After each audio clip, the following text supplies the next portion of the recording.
जय राम माधव कुंज बिहारी जय राधा माधव कुंज बिहारी गोपी जन वल्लभा गिरिवरधारी जय गोपी जन वल्लभा गिरिवरधारी यशोदानंदन व्रज जन रंजन यशोदानंदन व्रज जन रंजन यमुना तीरावनचारि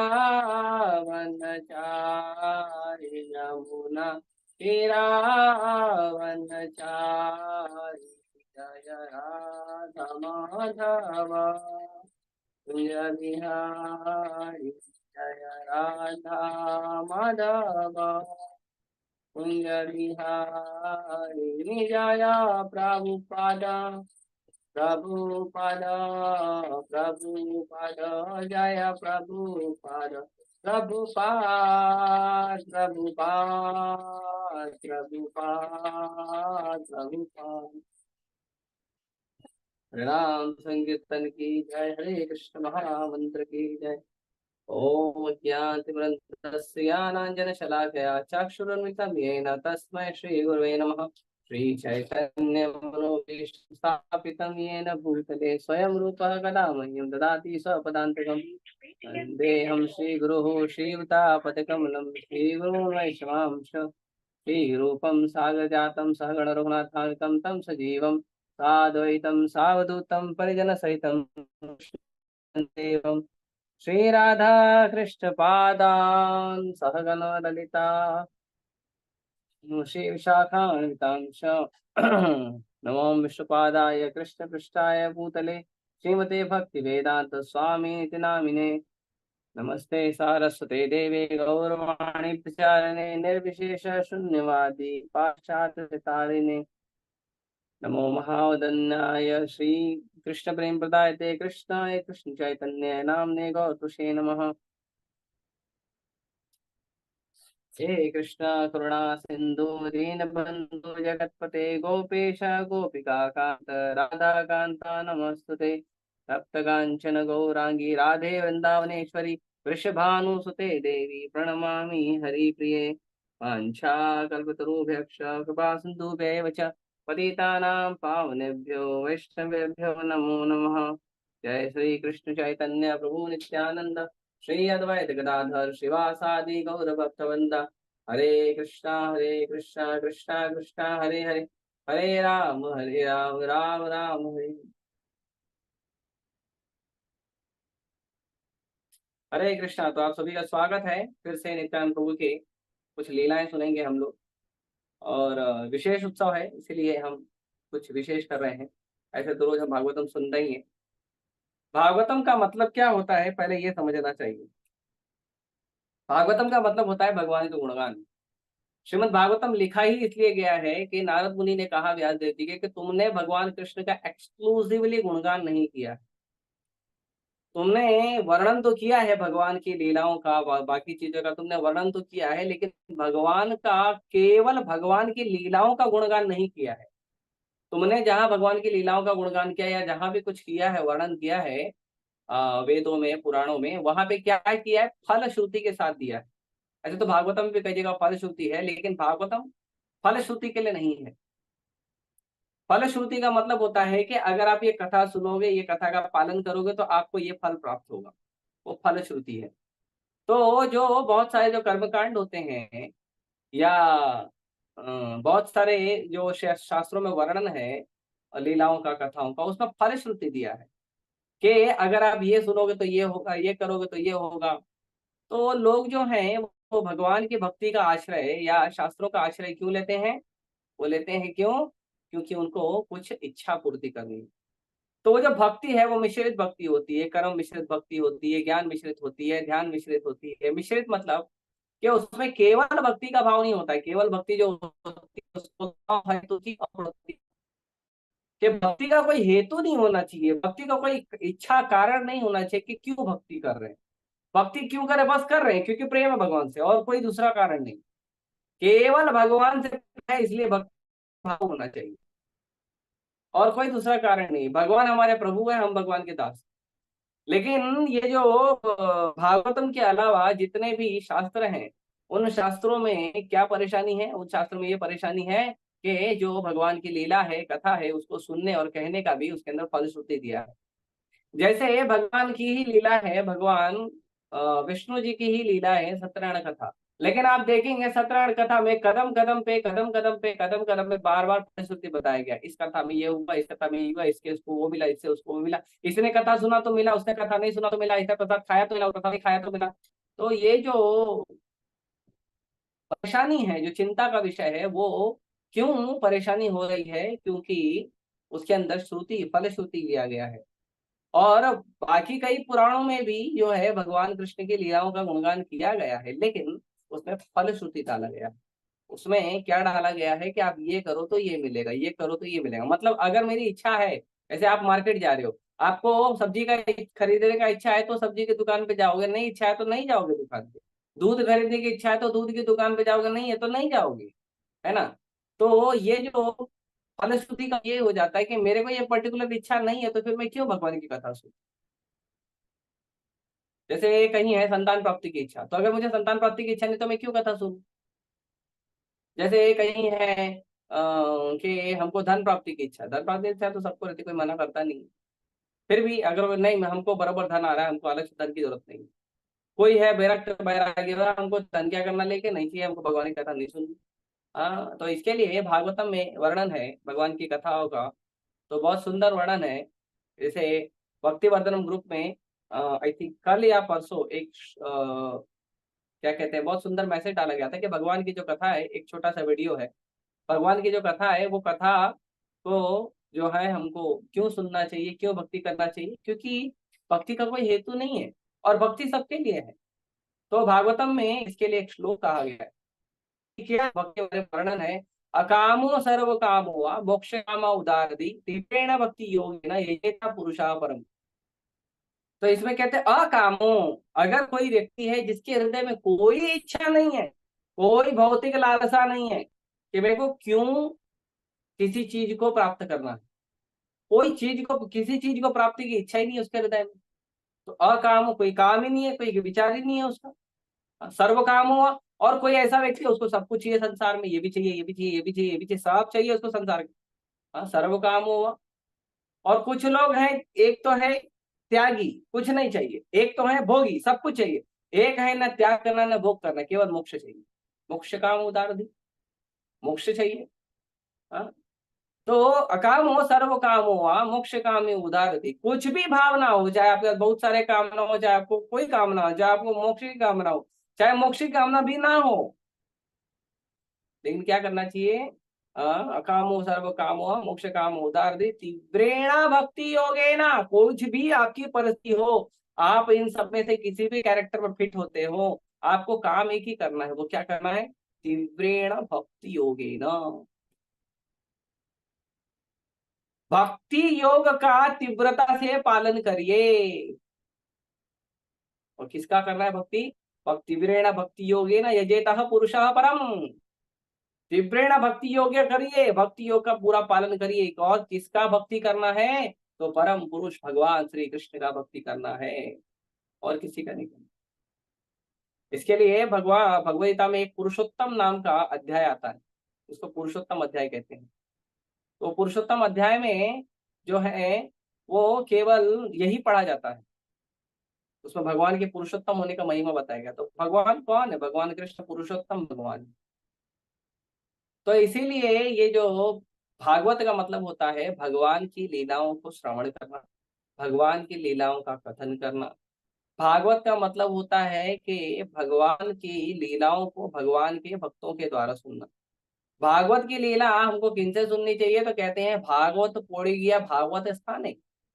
ये भागवत जो है वो हमको कहाँ पढ़ना चाहिए? भागवत हमको पढ़ना चाहिए भागवत के स्थान पे, भगवान के भक्तों के चरणों में बैठकर हमको भागवतम सुनना चाहिए।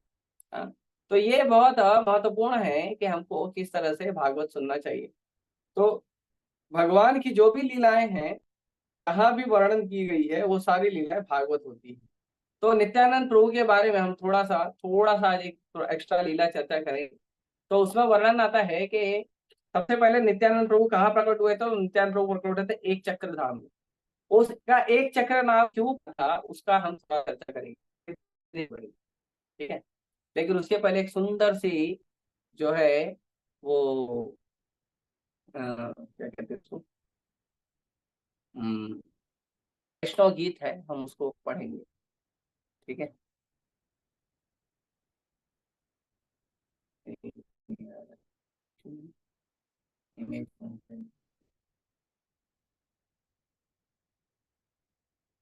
ए नवजोत प्रभु, मैं एक दूसरे ऐप में ना हाँ बोलिए। ये है अक्रोध ओपन करिए, नेट पर डाल दीजिए आगे। तो जी आपका आवाज क्लियर नहीं आ रहा है, इंटरनेट आपका स्लो है। इंटरनेट स्लो है क्या? यस जी। इंटरनेट तो मैंने वही लगाया जो रोज लगता है, ठीक है। मैं उसको हटा देता हूँ।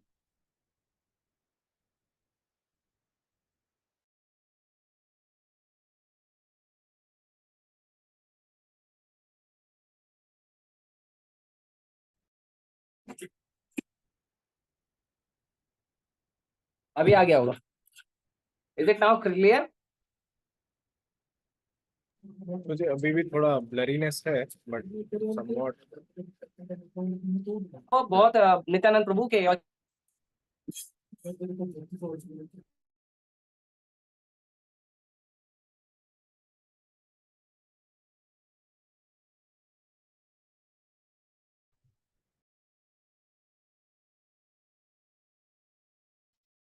अक्रोध परमानंद नित्यानंद राय। तो कहते हैं कि नित्यानंद प्रभु कैसे हैं? अक्रोध, वो क्रोध नहीं करते हैं। हालांकि नित्यानंद प्रभु बलराम जी हैं, और बलराम जी शेयर करिए स्क्रीन पे नवजोत प्रभु। नित्यानंद प्रभु बलराम जी हैं, और जो बलराम जी हैं वो क्या करते हैं? वो क्रोध नहीं करते हैं। हालांकि अगर आप देखेंगे लक्ष्मण जी के लीला में या बलराम जी के लीला में, तो उन्होंने बहुत क्रोध किया है। बलराम जी की लीला में तो वो पूरा का पूरा दिल्ली डुबाने जा रहे थे, हस्तिनापुर। हरे हाँ, कृष्णा। हाँ बोलिए। तो जी कौन सा भजन बोला? अक्रोध परमानंद नित्यानंद राय। तो बलराम जी तो पूरा का पूरा हस्तिनापुर डुबाने जा रहे थे, उसको उठा के। आज भी देखेंगे ना, दिल्ली थोड़ा टेढ़ा है। क्यों टेढ़ा पता है? नित्यानंद भगवान बलराम ने उसको हल से खींच कर यमुना में डुबाने जा रहे हैं। तो इतने शक्तिशाली हैं बलराम जी, लक्ष्मण जी या नित्यानंद प्रभु। लेकिन ये चैतन्य महाप्रभु की लीला में भगवान नित्यानंद प्रभु बिल्कुल क्रोध नहीं करते हैं। देखो आ गया, चलिए ऊपर। हाँ, हिंदी में नहीं है क्या? ठीक है, कोई बात नहीं। बड़ा करो, बड़ा करो, बड़ा करो, बड़ा करो, और बड़ा करो, और बड़ा करो, और बड़ा करो, और करो, और करो। हाँ, तो यहाँ पे इसको नीचे करो थोड़ा, फर्स्ट वाला दिखा दो। हाँ, तो इसमें आए अक्रोध परमानंद नित्यानंद राय, अभिमान शून्य निताय नगरे बेदाय। तो जो नित्यानंद प्रभु हैं वो कैसे हैं? अक्रोध। अक्रोध मतलब क्रोध नहीं करते हैं। और कैसे हैं? अभिमान शून्य। जैसे चैतन्य महाप्रभु कहते हैं कि भगवान की जो भक्ति है उसको कैसे करना चाहिए? प्रणादपि सुनीचेना तरोरपि सहिष्णुना अमानिन मानते न कीर्तनीय सदा हरि। तो ये भगवान की जो भक्ति है, ये भगवान की भक्ति ऐसे की जाती है कि हमको कैसा रहना चाहिए? हमको अ, क्या कहते हैं, अ, बड़ा ही नम्र रहना चाहिए, और नम्र होकर भक्ति करना चाहिए। तो अगर हम नम्र होकर भक्ति करेंगे तो क्या होगा कि नम्र होकर हमारे भक्ति करने से हमें भक्ति मिलेगा। तो उसका जो साक्षात उदाहरण है वो नित्यानंद प्रभु खुद करके दिखाए हैं। तो नित्यानंद प्रभु कैसे हैं? तो नित्यानंद प्रभु जो हैं वो अभिमान शून्य है, उनके अंदर बिल्कुल भी अहंकार नहीं है। हाँ, और क्या करते हैं? नगर है बेड़ा है, और नित्यानंद प्रभु बहुत सारी जगह जगह घूमते हैं। हाँ, वो तो आगे इसका वर्णन है कि अधम पतित जीवे द्वारे द्वारे गिया। तो अधम और पतित तो जो जीव हैं वो उनके द्वार द्वार पे जाते थे। तो नित्यानंद प्रभु और हरिदास ठाकुर इनका पहला प्रीचिंग पार्टी बना था, कि पहले ये लोग प्रचार शुरू किए थे। तो चैतन्य महाप्रभु के आदेश पर नित्यानंद प्रभु और हरदास ठाकुर जाते थे और द्वार द्वार जाते थे, द्वार द्वार जगह जगह जाके और लोगों को रिक्वेस्ट करते थे, प्लीज हरे कृष्णा बोलिए, प्लीज गौर हरि बोलिए। हाँ, और क्या बोलते थे, हरि नाम महामंत्र दीछे न बिलाइया। तो वो कहते थे कि कृपया आप हरे कृष्ण महामंत्र जो है उसको जप करिए, उसका फ्री डिस्ट्रीब्यूशन करते थे। भगवान की भक्ति, भगवान का नाम, भगवान की कथा का फ्री डिस्ट्रीब्यूशन होना चाहिए, उसका पैसा नहीं लेना चाहिए। किसी व्यक्ति ने अगर अपने मन से कोई दक्षिणा दिया है तो अच्छी बात है। हालांकि जब कोई साधु आता है, कथा करता है, तो दक्षिणा देने का नियम है, लेकिन फिर भी हमको लोगों के ऊपर छोड़ना चाहिए, रेट लिस्ट नहीं लगाना चाहिए कि इतना पैसा दोगे तो ही कथा करूंगी, ये गलत बात है। तो हरिनाम महामंत्र देते हैं। तो जो अधम अधम जो बहुत ज्यादा पतित लोग हैं, जो बहुत ज्यादा अधम लोग हैं, उन लोगों का क्या करते थे, उन लोगों को जाके बोलते थे। और कैसे बोलते थे, जा रे देख तारे कह दंते तृणाधौरी। जहां भी देखते थे क्या करते थे, उनको रिक्वेस्ट करते थे कि उनके अपने दांत के अंदर, वो रिक्वेस्ट करते थे अपने दांत के अंदर घास रख के रिक्वेस्ट करते थे। और क्या बोलते थे, हमारे किनिया कहो बोलो गौर हरि। वो कहते थे कि मेरा रिक्वेस्ट है कि आप प्लीज प्लीज प्लीज मुझे अ, गौर हरि बोलकर मुझे खरीद लीजिए, मैं आपका दास बनने को तैयार हूँ, मैं आपका जिंदगी भर सेवक बनने को तैयार हूं, अगर आप एक बार गौर हरि बोलोगे। अभी नित्यानंद प्रभु बलराम जी हैं, लेकिन वो बोलते हैं कि मैं दांत के अंदर घास रख के बोलते हैं कि मैं आपका जिंदगी भर सेवक बनने को तैयार हूं, एक बार हरे कृष्ण महामंत्र बोल दीजिए, एक बार गौर हरि बोल दीजिए। हाँ, आगे कहते हैं, ए तो बोली नित्यानंदा भूमि गड़ी जाए। ऐसा कहते ही नित्यानंद प्रभु जो है, सामने वाला सोचता है कि करूं क्या नहीं करूं, उतने में नित्यानंद प्रभु क्या करते थे, सीधे जमीन पे दंडवत प्रणाम कर देते थे। और कैसे करते थे, तो लगता ऐसा था, सोनारा पर्वत जैनो धूलाते लौटाए, कि जो सोने का जो पर्वत है नित्यानंद प्रभु का, जो तप्त कांचन शरीर है, वो धूल में गिर जाता था। ऐसा लगता था जो सोने का पर्वत है, 7 फुट के नित्यानंद प्रभु जो है वो धरती पे गिर जाते थे, और लोगों का चरण पकड़ के बोलते थे कि कृपया कृपया क्या करिए, हरे कृष्ण महामंत्र बोलिए, एक बार गौर हरि बोलिए। तो लोचन दास ठाकुर, ठीक है हटा दीजिए, लोचन दास ठाकुर कहते हैं, हेनु अवतारे जा रति न जन्मी लो। तो लोचन दास ठाकुर कहते हैं कि और इस अवतार का यदि कोई व्यक्ति, उनकी इस अवतार, ये तो गौर निताई है, ये गौर निताई अवतार के प्रति यदि कोई व्यक्ति की रुचि नहीं उत्पन्न हुई, तो वो कहते हैं, लोचन बोले से पापी ये लार गे लो। तो कहते हैं कि यदि कोई व्यक्ति ने रुचि उत्पन्न नहीं किया है भगवान चैतन्य महाप्रभु के चरण कमलों में, भगवान नित्यानंद प्रभु के चरण कमलों में, तो क्या हुआ है, तो वो व्यक्ति ऐसा पापी है जैसा संसार में बहुत सारे जीव आते हैं और चले जाते हैं, उसके जीवन का कोई अर्थ नहीं है, उसका जीवन ही व्यर्थ है। हाँ, तो ये बहुत महत्वपूर्ण है। तो ये एक वैष्णव गीत है, और एक वैष्णव गीत है जो हम थोड़े टाइम में उसको भी गाएंगे, ठीक है, मतलब उसका भी हम थोड़ा चर्चा करेंगे।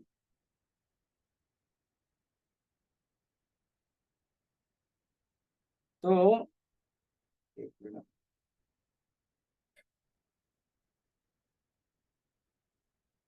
तो ये वर्णन है, अभी इसके पीछे जो है हम प्रभुपाद जी की कृपा देखते हैं। तो प्रभुपाद जी जब गए थे पाश्चात्य देशों में प्रचार करने के लिए, तो प्रभुपाद जी ने देखा कि ये लोग जो है ना, सबके सब जगह मदाई है, रोज दारू पीते हैं, रोज मांस खाते हैं, रोज स्त्री संग करते हैं, रोज जुआ सट्टा खेलते हैं, इनका उद्धार संभव नहीं है। चैतन्य जो गौड़ीय मठ है, प्रभुपाद जी गौड़ीय मठ से जुड़े थे शुरुआत में के दिनों में। तो प्रभुपाद जी गौड़ीय मठ का प्रचार करते थे। तो गौड़ीय मठ में आप जाएंगे ना, तो वहां पे केवल चैतन्य महाप्रभु का विग्रह है, वहां पे नित्यानंद प्रभु का विग्रह नहीं। आप किसी भी गौड़ीय मठ पे जाइए, यही बांद्रा में एक गौड़ीय मठ है, वहां जा सकते हैं, देख सकते हैं। तो चैतन्य महाप्रभु का विग्रह है, नित्यानंद प्रभु का विग्रह नहीं। क्योंकि चैतन्य महाप्रभु जो है, अभी इसके अंदर एक छोटा सा तत्व हम चर्चा करेंगे। तो चैतन्य महाप्रभु जो है विषय तत्व है। विषय तत्व मतलब चैतन्य महाप्रभु जो है वो हमारे जो है वो असली विषय है हमारे भक्ति के। लेकिन नित्यानंद प्रभु जो है वो आश्रय तत्व है। कृष्ण विषय है और नित्यानंद प्रभु आश्रय है, क्योंकि नित्यानंद प्रभु गुरु है, और नित्यानंद प्रभु गुरु है और वो खुद सेवा करके दिखाते हैं।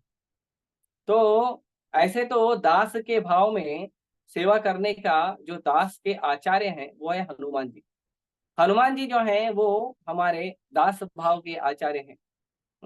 जो नवदा भक्ति है उसमें जो दास का जो भाव है उसके जो आचार्य हैं वो हनुमान जी हैं।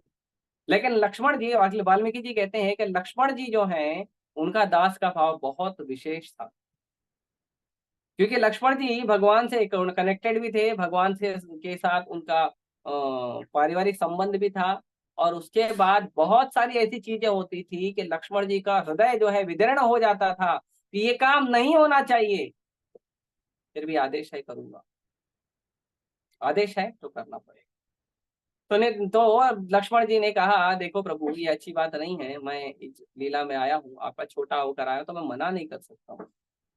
तो अगली लीला में ना मैं आपका बड़ा बन जाऊँ। भगवान बोले नो प्रॉब्लम प्लीज कम। तो बलराम जी बन गए, लेकिन उसमें भी भगवान जो चाहते थे वो करते थे, और जो बलराम जी हैं वो केवल सेवा करते थे।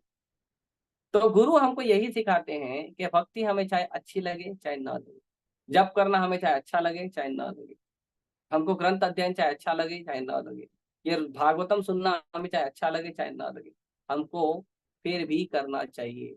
भगवान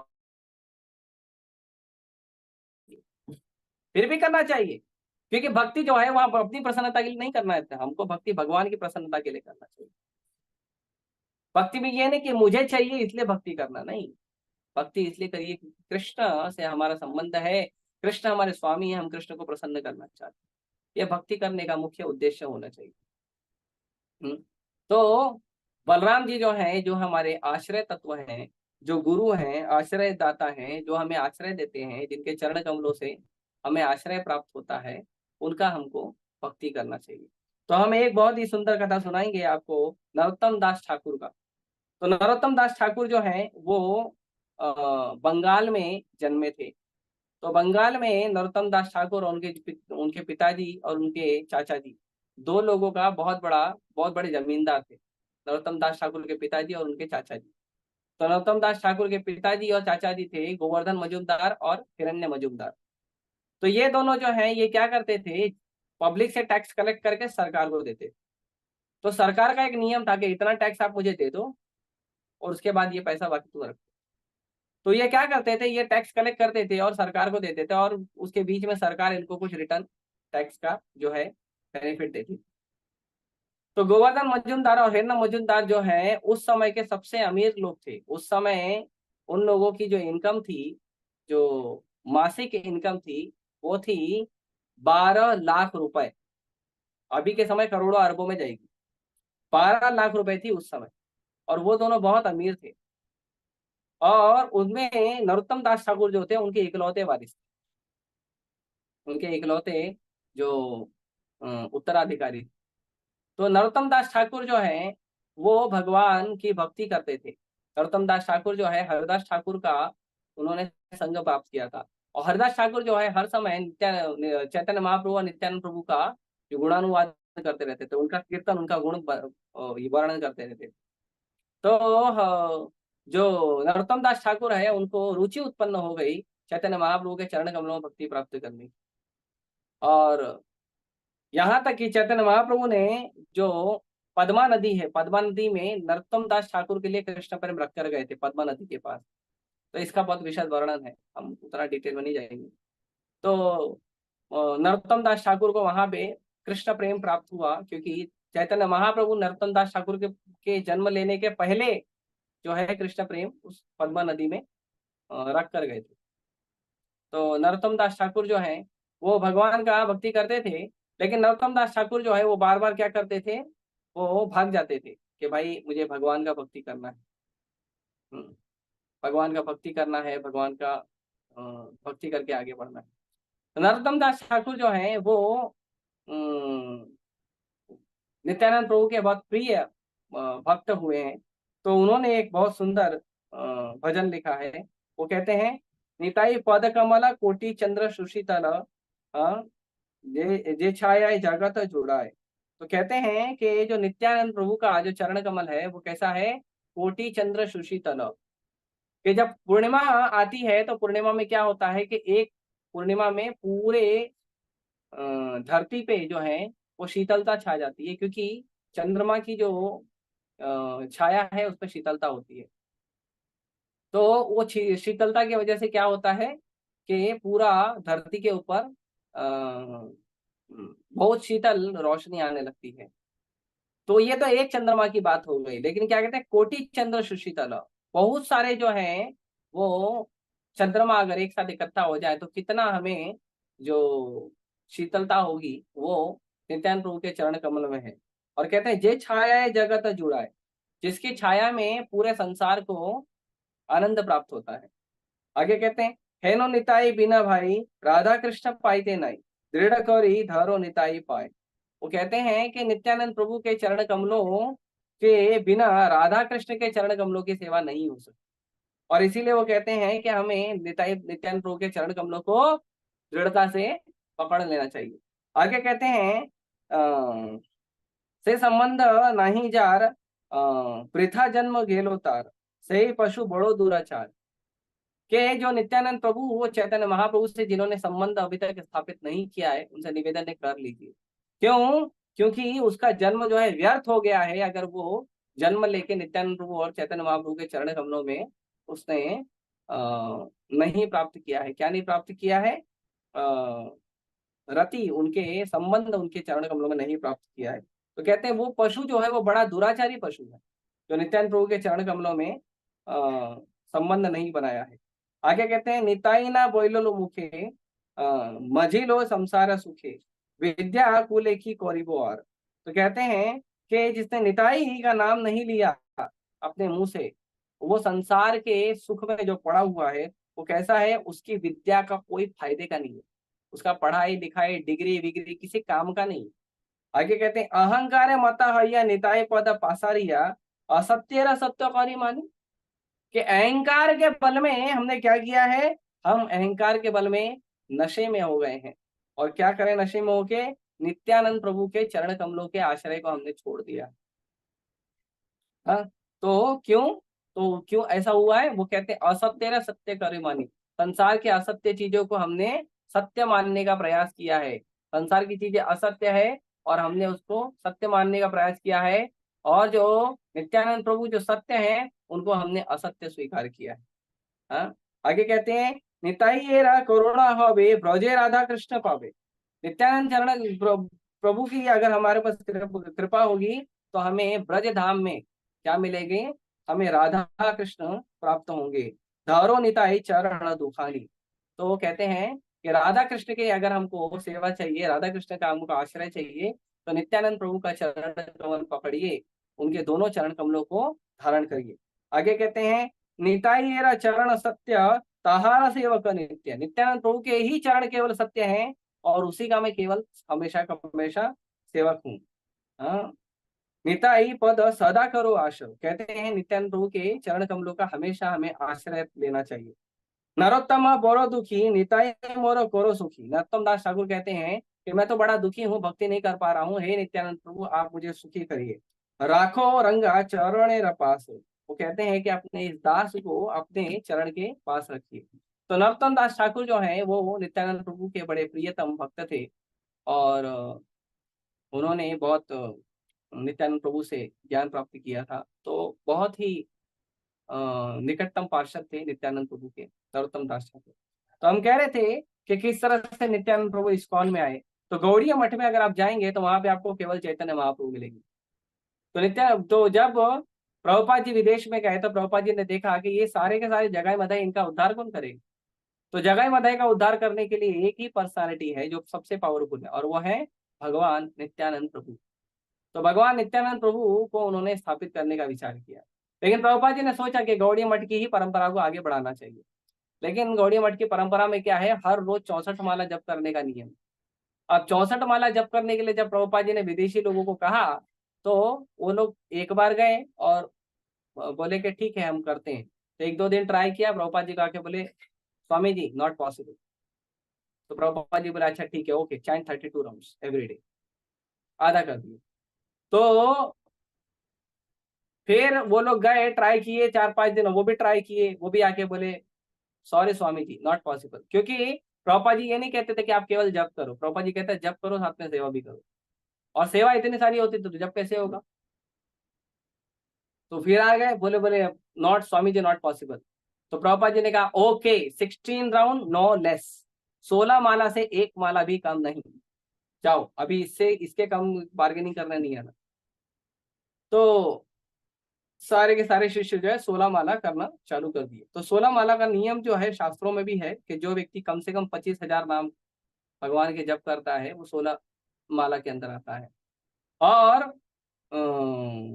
लेकिन जो प्रभुपाद जी थे, प्रभुपाद जी ने कहा कि जो चैतन्य महाप्रभु हैं वो चैतन्य महाप्रभु क्या है, चैतन्य महाप्रभु जो क्या कहते हैं, किसी भी घर में जो आदमी लखपति नहीं है उसके हाथ से पानी नहीं पीते। तो लखपति का मतलब क्या है, पैसे वाला? बोले नहीं, लखपति का मतलब होता है कि वो व्यक्ति जो कम से कम 1 लाख नाम जप करता है, मतलब कम से कम हर रोज 64 माला जप करता है। तो प्रभुपाद जी बोले कि चैतन्य महाप्रभु कृपा तो करने आए हैं, लेकिन ये लोग चैतन्य महाप्रभु की कृपा करने लेने के लिए ये लोग रेडी नहीं। तो क्या करना चाहिए? तो बोले नित्यानंद प्रभु को बुलाना चाहिए। तो इसीलिए चैतन्य महाप्रभु के साथ नित्यानंद प्रभु को स्थापित करने का जो विचार है वो प्रभुपाद जी का था। इसीलिए इस्कॉन के हर आप देखोगे जितने भी इस्कॉन के हमारे सेंटर है उसमें गौर और निताई चैतन्य महाप्रभु और नित्यानंद प्रभु दोनों के विग्रह हैं। क्योंकि चैतन्य महाप्रभु भगवान है, वो विषय तत्व है, और भगवान के पास तो डिमांड होती है भाई ये करोगे तो मैं कृपा करूंगी। लेकिन नित्यानंद प्रभु गुरु है, गुरु क्या करते हैं, अधम पतित जो जीवे द्वारे द्वारे किया। हाँ, भगवान जो है वो एक जगह बैठते हैं, बोलते हैं आ जाइए जिनको कृपा चाहिए ले लीजिए। लेकिन जो गुरु हैं, जो शिष्य हैं, भगवान के भक्त हैं, वो लोगों के घर घर जाते हैं। आज सुबह क्लास हो रही थी तो देवकीनंद प्रभु बता रहे थे कि जो वदान्य होता है, वदान्य मतलब जो दान करने वाला आदमी होता है, वो क्या कौन होता है कि भैया आपने मांगा मैंने दे दिया, मांगोगे तो देंगे, तो उसको वदान्य कहते हैं। चैतन्य महाप्रभु वदान्य नहीं है, चैतन्य महाप्रभु महावदान्य है। महावदान्य मतलब कि आपने नहीं मांगा है फिर भी देंगे, नहीं मांगा है फिर भी देंगे। और नित्यानंद प्रभु महावदान्य है।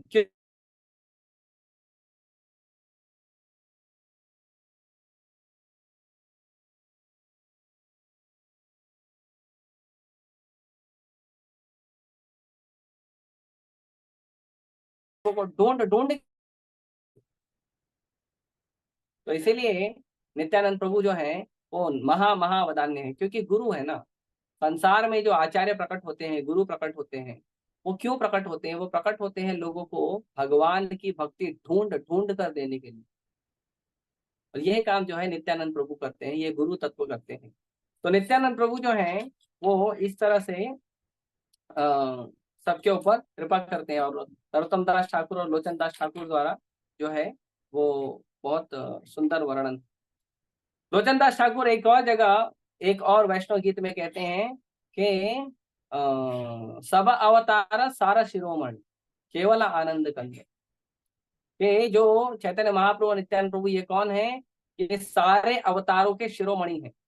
जितने भी भगवान के अवतार होते हैं, भगवान कृष्ण के अवतार, वो सारे अवतार में सबसे श्रेष्ठ हैं। क्यों? क्योंकि ये अवतार नहीं, ये दोनों अवतारी हैं। तो नित्यानंद प्रभु और चैतन्य महाप्रभु स्वयं भगवान है। ये दोनों क्या है? ये सारे अवतारों के शिरोमणि, टॉप मोस्ट ऑफ एवरीथिंग। तो ये सब अवतार के शिरोमणि हैं। लोचन दास ठाकुर कहते हैं कि हम ऐसे ही नित्यानंद प्रभु का चरण लेना। क्यों? क्योंकि क्या है इनकी भक्ति में, क्या है? केवल आनंद कंदो। इनकी जो भक्ति है वो कैसी है? उसमें केवल आपको आनंद मिलेगा और कुछ दूसरा नहीं मिलेगा, केवल आनंद प्राप्त होगा। तो ये हमको स्वीकार करना चाहिए। तो जब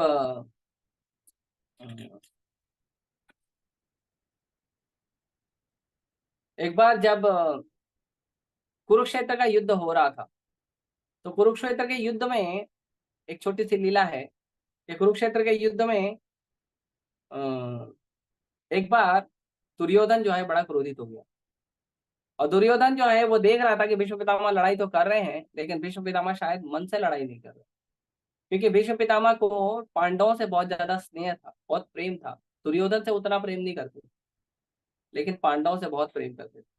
दुर्योधन के साथ क्यों सेवा करते थे, दुर्योधन के साथ क्यों ये करते थे? क्योंकि उन्होंने प्रण लिया था कि मैं आजीवन जो है ये जो कुरु वंश है इसकी रक्षा करूंगा। और कुरु वंश के उस समय राजा थे कौन? धृतराष्ट्र, तो इसीलिए उनका वो आदेश पालन करते थे। तो लेकिन दुर्योधन बोला कि आप हमारी पार्टी में हो कि आप ठीक से लड़ाई नहीं कर रहे हो, क्योंकि अगर आप लड़ाई करोगे युद्ध एक दिन में समाप्त हो जाएगा, तो आप लड़ाई कर नहीं रहे हो। पांचों के पांडव जो है वो अभी तक जीवित है और सारे के सारे कौरव मारे जा रहे हैं। हाँ? तो ये अच्छी बात नहीं। तो भीष्म पितामह को उन्होंने दोष लगाया कि तुम जो है पांडवों से ज्यादा स्नेह करते हो, इसीलिए ऐसा कर रहे हो, और तुम युद्ध के नियम के अनुसार युद्ध नहीं कर रहे हो, क्षत्रिय धर्म के अनुसार युद्ध नहीं कर रहे हो। तो भीष्म पितामह को अच्छा नहीं लगा, क्षत्रिय को ललकार दिया। तो भीष्म पितामह ने कहा ठीक है, ये 5 बाण और 5 पांडव, फिनिश। 5 बाण मैं आज रखा हूं, ये 5 बाण कल 5 पांडवों का वध करेंगे, ठीक है। दुर्योधन खुश हो गया, लेकिन दुर्योधन बोला नहीं, मेरे को आप पे भरोसा नहीं। आप 5 पांडवों से स्नेह करते हो, वो मांगने आएंगे, आप दे दोगे, आप ये 5 बाण मुझे दे। विष्णु पिता बोले नो प्रॉब्लम, रख लो, सुबह देते ना मेरे को रिटर्न। तो दुर्योधन लेके गया। अब यहाँ भगवान को तो पता है, अंतर्यामी भगवान, उनको तो सब पता है। ईश्वर सर्वभूतानां हृदयेषु अर्जुन तिष्ठति, तो सब पता है। तो उन्होंने क्या किया, भगवान ने भगवान ने अर्जुन को बोला, अर्जुन तुमने एक बार दुर्योधन का रक्षा किया था। दुर्योधन को एक बार यक्ष उठा ले गए थे, यक्ष और गंधर्व उठा ले गए, और कोई नहीं छुड़ा पाया। कर्ण नहीं छुड़ा पाया, विकर्ण नहीं छुड़ा पाया, अश्वत्थामा नहीं छुड़ा पाया, कोई छुड़ा नहीं पाया। और जो जाता था वो लोग तुरंत तैयार होते थे, आओ लड़ाई करो। अब गंधर्वों से कौन लड़ाई करेगा, तो नहीं कर सकते थे। लेकिन भीम और अर्जुन जो थे वो बहुत शक्तिशाली थे और उनका सम्मान करते थे, गंधर्व देवता उनका सम्मान करते। तो भीम और अर्जुन गए, तो देवताओं ने, गंधर्वों ने उनको ऐसे ही छोड़ दिया। तो दुर्योधन खुश हो गया कि आपने मेरा आज जान बचाया है, आप कभी भी कुछ मेरे से मांगो मैं दे दूंगा। तो अर्जुन बोला यार मेरा अभी इच्छा नहीं है मांगने का, भी मूड भी नहीं है उतना, मैं एक काम करूंगा जब जरूरत पड़ेगा तब मांग लूंगा। तो भगवान ने अर्जुन को याद दिलाया कि दुर्योधन ने तुमको एक वचन दिया था उसके प्राणों की रक्षा करने के कारण। बोले हाँ, क्या वचन था।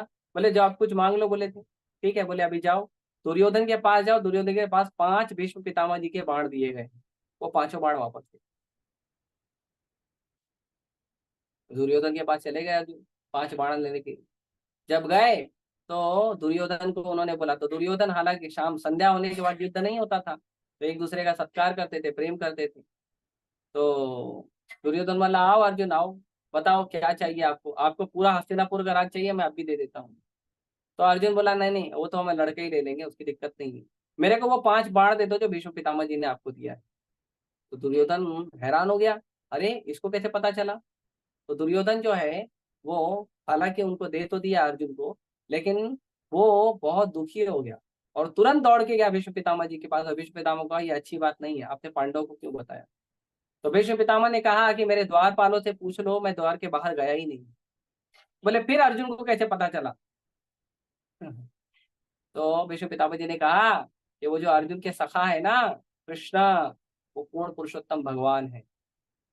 तो उस दिन दुर्योधन ने कृष्ण कथा सुनी थी भीष्म पितामह से, बैठ के रात भर कृष्ण कथा हुई थी।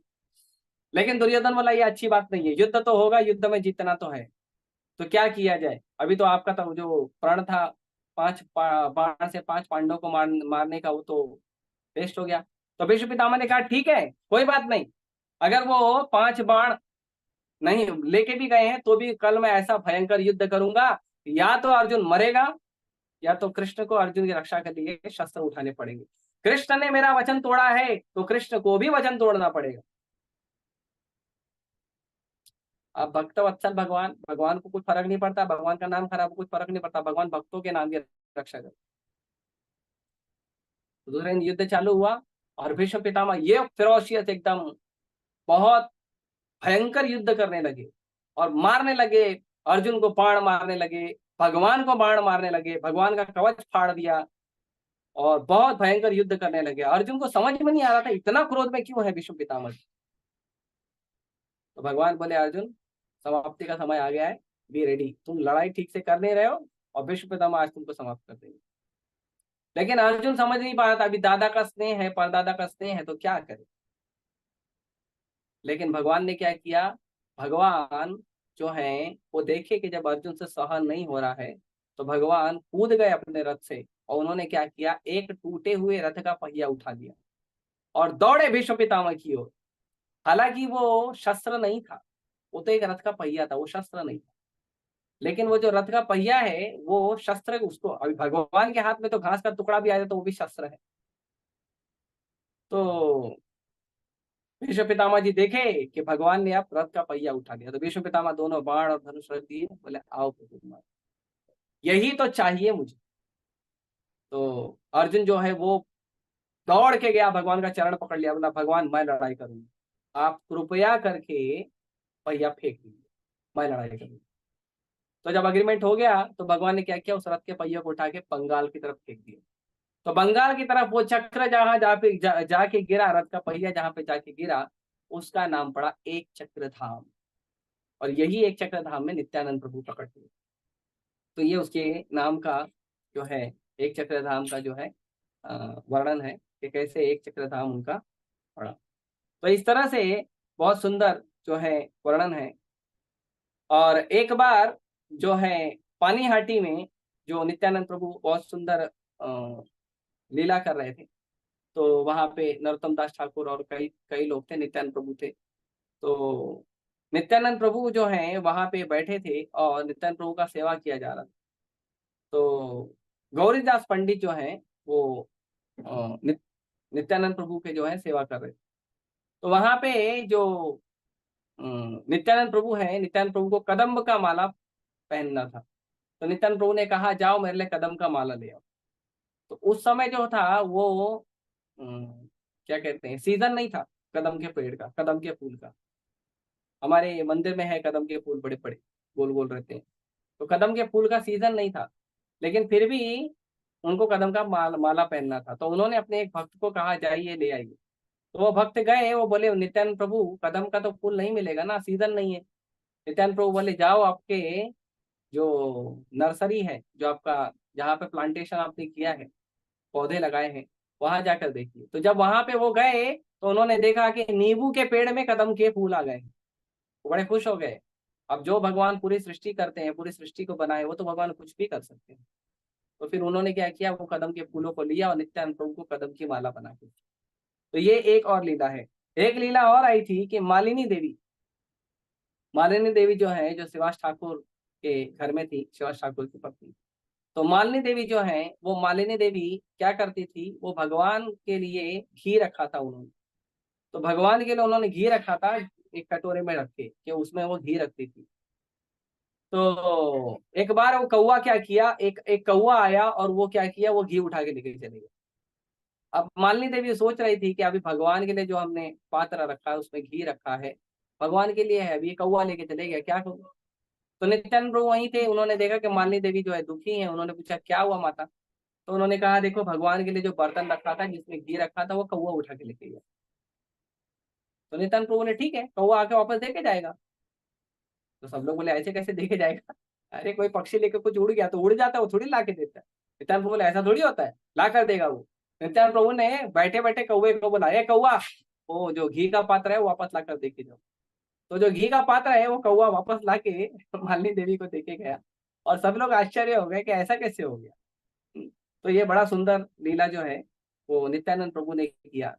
उसके बाद नित्यानंद प्रभु जो हैं वो बहुत ही कम उम्र में, नित्यानंद प्रभु जब छोटे से थे तो उन्होंने बहुत ही कम उम्र में अपने घर छोड़ दिया था। उनका घर क्यों छोड़ दिया था नित्यानंद प्रभु ने, जो हड़ाई पंडित और माता पद्मावती थे वो बड़े प्रेम से नित्यानंद प्रभु की सेवा करते थे। नित्यानंद प्रभु और हड़ाई पंडित जो पिता और पुत्र का संबंध था, वो ऐसा संबंध था कि जैसे अ, महाराज दशरथ और भगवान राम का। अगर नित्यानंद प्रभु को हड़ाई पंडित नहीं देखते थे तो उनकी इच्छा नहीं होती थी कुछ काम करने की, वो हमेशा नित्यानंद प्रभु को देखते रहते थे, हमेशा वो। और ऐसे सारे कार्य ऐसे करते थे कि जिसमें नित्यानंद प्रभु हमेशा हड़ाई होजा के साथ हमेशा रहे।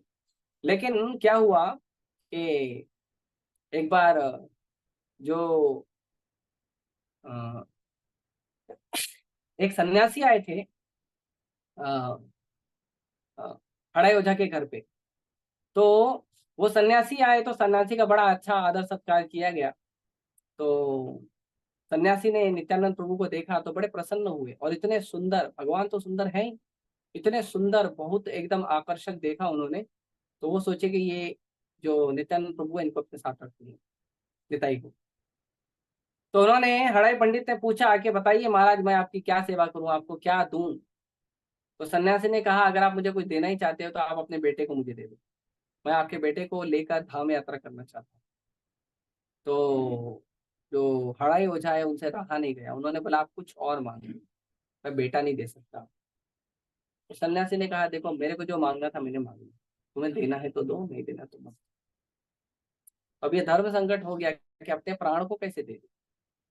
लेकिन पहले के लोग ऐसे दानी होते थे कि जो मांग लिया ना वो दे देते, दुखी नहीं होते थे। कितना भी बड़ा महान से महान दुख है वो सह लेते थे, लेकिन दे देते। तो जो हड़ाई ओझा है उन्होंने क्या किया, नित्यानंद प्रभु को उनको दे दिया, और नित्यानंद प्रभु उनके साथ चले गए धाम भ्रमण करने के लिए।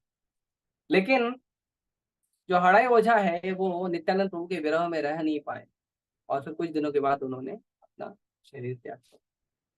तो जो नित्यानंद प्रभु हैं वो बहुत ही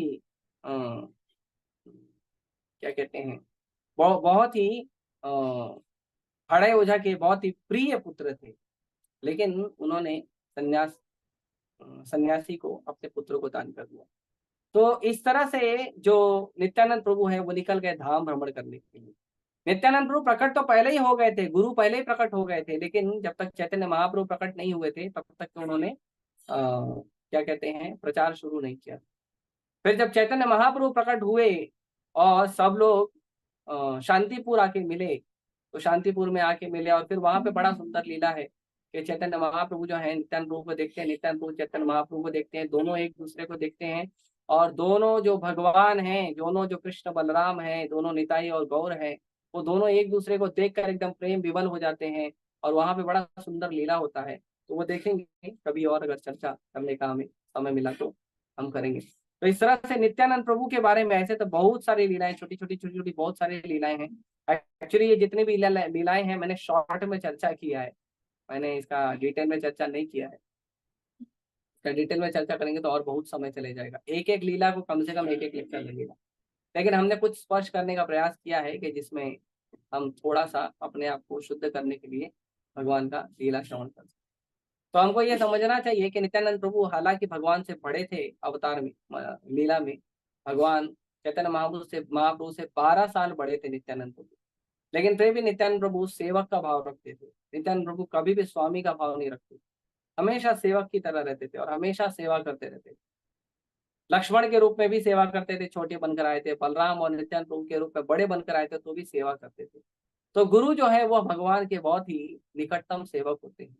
इसीलिए जो सुबह की जो मंगला आरती होती है स्कूल इस्कॉन में, वो गुरु वंदना है, उसको गुरुवाष्टकम कहते हैं। संसार दावा लोका त्राणाय कारुण घना घनातम प्राप्तस्य कल्याण गुणार्णवस्य वंदे गुरु श्री चरणारविंदम। तो कहते हैं कि संसार में आग लगी हुई है, अपनी अपनी इच्छाओं की पूर्ति करने की आग लगी हुई है। हाँ, ये जो भौतिक संसार के 3 ताप हैं उसकी आग लगी हुई है।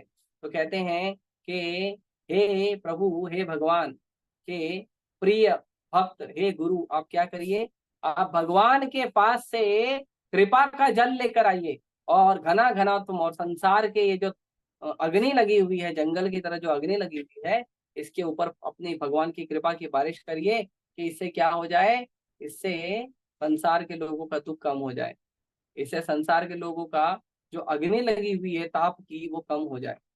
तो इसके लिए क्या करिए, हे गुरु, आप लेकर आइए भगवान की करुणा का जल और संसार पे वर्षा करिए।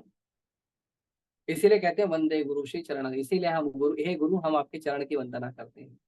तो भगवान तो कृपा देने के लिए तैयार हैं, लेकिन कुछ ही लोग भगवान के पास जाते हैं कृपा प्राप्त करने के लिए।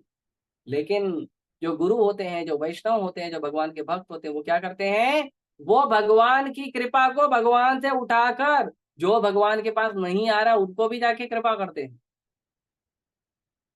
इसीलिए चैतन्य महाप्रभु जो है वो पतित पावन है, लेकिन नित्यानंद प्रभु कृपण पावन है। पतित पावन मतलब जो व्यक्ति अपने आप को पतित समझता है वो जाता है भगवान के चरण कमल, भगवान उसका उद्धार कर देते हैं। लेकिन कृपण पावन मतलब कि जो पतित है और लेकिन अपने आप को समझता नहीं है और अहंकार में घूमते रहता, मैं ये हूँ, मैं वो हूँ, मैं इतना बड़ा आदमी हूँ, इतना पैसे वाला हूँ, इतना बड़ा पॉलिटिशियन हूँ, मैं विदेशी हूँ, मैं देसी हूँ, मैं ब्राह्मण हूँ, मैं क्षत्रिय हूँ, मैं वैश्य हूँ, मैं सन्यासी हूँ। जो ये सब करता है, जो भगवान की आश्रय नहीं लेता और अपने अहंकार में रहता है, उस व्यक्ति को भी गुरु जाके कृपा करते हैं। अमेरिका के लोग नहीं आए थे भारत में भक्ति करने, प्रभुपाद जी गए थे अमेरिका लोगों को भक्ति देने के लिए। ये बड़ा विशेष गुण जो है, जो हमको प्राप्त होता है अपने गुरु के चरण कमलों से। तो ये बहुत ही विशेष है, नित्यानंद प्रभु का जो कथा है, लीला है, बहुत विशेष है। मैंने शॉर्ट शॉर्ट में चर्चा किया हूँ, इसमें थोड़ी सी त्रुटियां भी है जो मुझे समझ में आ रही है, और आप लोग जिन्होंने नित्यानंद प्रभु की कथा सुनी होगी उनको भी पता चला होगा कि कुछ त्रुटियां हैं। लेकिन मैंने अपने शुद्धिकरण के लिए जो भी मुझे थोड़ा बहुत मैंने सीखा था वैष्णव से, और मेरी छोटी सी बुद्धि में जो समझ में आया था वो मैंने चर्चा किया आप लोगों से। जो त्रुटियां हैं उसके लिए क्षमा करिए, और यदि कोई प्रश्न है, जिज्ञासा है या जो करेक्शन है तो कृपया आप शेयर करिए। हरे कृष्णा। नित्यानंद प्रभु महा आविर्भाव महामहोत्सव की जय। श्रील प्रभुपाद की जय। हरे कृष्ण।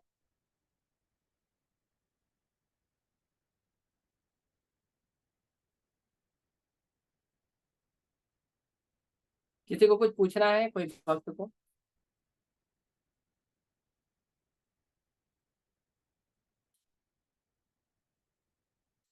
हरे कृष्णा हरे कृष्णा